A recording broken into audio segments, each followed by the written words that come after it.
Pourquoi un nouveau livre sur la laïcité, alors qu'il y en a eu tant d'écrits depuis des dizaines d'années? Peut-être parce que ce livre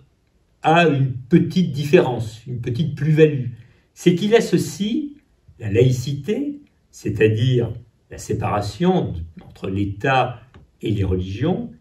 et l'enseignement du fait religieux, l'enseignement des religions, comme moyen justement de conforter la laïcité, c'est-à-dire de conforter le vivre ensemble au sein de la France de 2023. Ça pourrait apparaître paradoxal dans la mesure où la plupart des commentateurs ou des essayistes estiment qu'il faut au contraire enfouir la religion et le religieux dans l'intimité et surtout ne pas le traiter dans le débat public. Être prudent en matière de religion est essentiel, mais ne pas connaître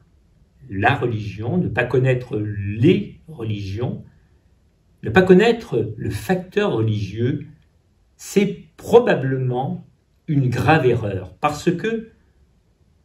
cela donne raison aux extrémistes, aux fondamentalistes qui estiment qu'il est porté atteinte à ce qu'il y a de plus essentiel au sein de la liberté de pensée ou de conscience, c'est-à-dire la possibilité d'avoir et d'exprimer une foi religieuse.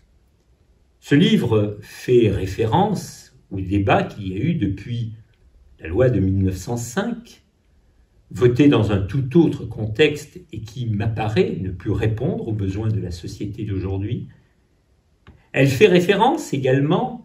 au débat sur l'enseignement du fait religieux qui avait rebondi au début des années 2000 avec Régis Debray et la volonté justement de lutter contre le fondamentalisme religieux en parlant de la religion. Et elle fait référence à la place occupée maintenant par l'islam